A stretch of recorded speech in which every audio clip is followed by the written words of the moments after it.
ఈరోజు స్ట్రోక్స్ గురించి తెలుసుకుందాం.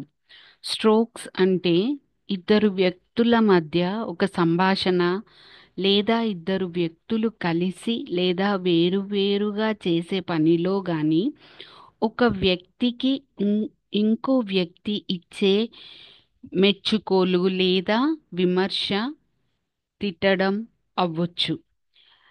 ఇది ఒక మాట, ఒక చేత కావచ్చు. స్ట్రోక్స్ పాజిటివ్ లేదా నెగిటివ్ స్ట్రోక్స్ అనేవి ఉంటాయి. గుడ్, డిడ్ వెల్, గ్రేట్, బాగా చేసావు, ప్యాటింగ్ ఆన్ బ్యాక్, వీపు తట్టడం, ఇవన్నీ పాజిటివ్ స్ట్రోక్స్ కిందికి వస్తాయి. అదే క్రిటిసైజ్ చేయడము, డిన్ డూ వెల్, తిట్టడము, దెబ్బలు వేయడము లాంటివి నెగిటివ్ స్ట్రోక్స్ కిందికి వస్తాయి. ఒక చిన్న పిల్లవాడు ఇంటికి వచ్చిన వారితో విష్ చేయడము, పలకరించడము, నమస్కరించడము చేశాడనుకోండి.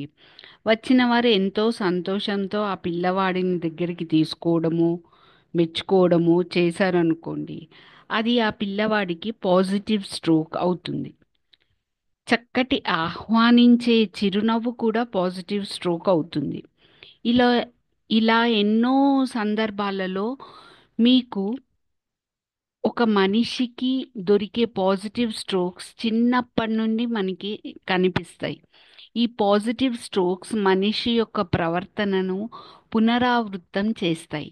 దీన్నే సైకాలజీలో పాజిటివ్ రీఇన్ఫోర్స్మెంట్ అంటారు. మంచి పని, సమాజానికి ఉపయోగపడే పని చేసినప్పుడు ఒక విద్యార్థికి ఎలా పాజిటివ్ రీఇన్ఫోర్స్మెంట్ ఇస్తామో అలాగే ఆ విద్యార్థి తప్పు పని, సమాజానికి ఉపయోగపడని పని చేసినప్పుడు పనిష్మెంట్ ఇస్తాం. దీన్ని నెగిటివ్ రీఇన్ఫోర్స్మెంట్ అని అంటాం. ఈ నెగిటివ్ రీఇన్ఫోర్స్మెంట్ మనిషి ప్రవర్తనను పునరావృతం తిరిగి చెయ్యకుండా చేస్తుంది. దీన్నే మనం నెగిటివ్ స్ట్రోక్స్ అంటాం. కొంతమంది చిన్నప్పటి నుండి అందరి దగ్గర చాలా ఎక్కువగా మాట్లాడుతుంటారు. అంటే అలా వాళ్ళు మొదటిసారి మాట్లాడినప్పుడు వాళ్ళకి పాజిటివ్ స్ట్రోక్స్ లభించడమే కారణం. రాను రాను అది వారికి అలవాటుగా మారడము లేదా వాళ్ళలో ఉండే వాక్యూమ్ నింపుకోవడం కోసము చేస్తుంటారు. ఈ వాక్యూమ్ గురించి మరోసారి తెలుసుకుందాం. అంటే మనిషి ప్రవర్తనని ఎంకరేజ్ చేసేది పాజిటివ్ స్ట్రోక్స్. అయితే మనిషి ప్రవర్తనను కంట్రోల్ చేసేది నెగిటివ్ స్ట్రోక్స్. అదే సందర్భంలో ఇంటికి వచ్చిన అతిథులు ఆ,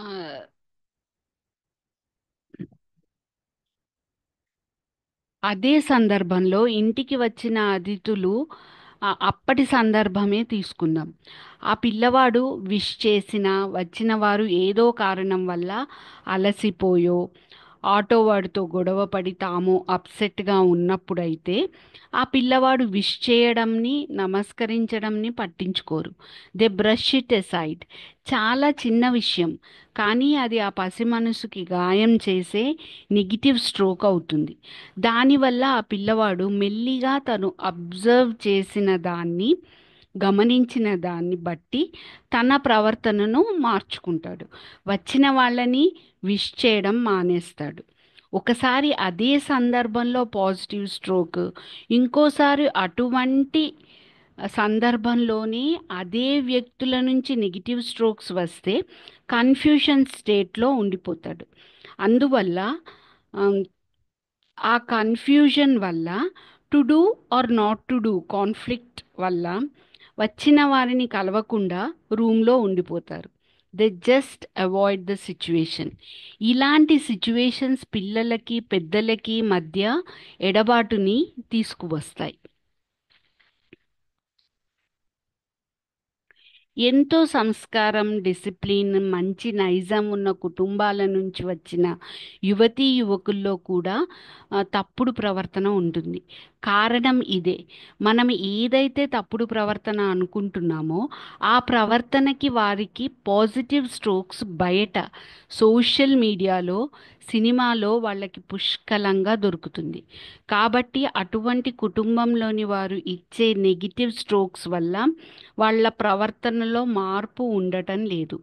మీరు ఎంత లాజికల్గా, ఫ్రెండ్లీగా నచ్చ చెప్పాలని చూసినా పి- పెద్దవారికే పిల్లలు, యువతీ యువకులు నెగిటివ్ స్ట్రోక్స్ ఇవ్వడంతో పెద్దవాళ్ళు మౌనం వహించాల్సి వస్తుంది. సొసైటీలో, సమాజంలో జనరేషన్స్ మధ్య వచ్చే విభేదాలకు కారణం కూడా ఈ స్ట్రోకింగ్ వల్లనే.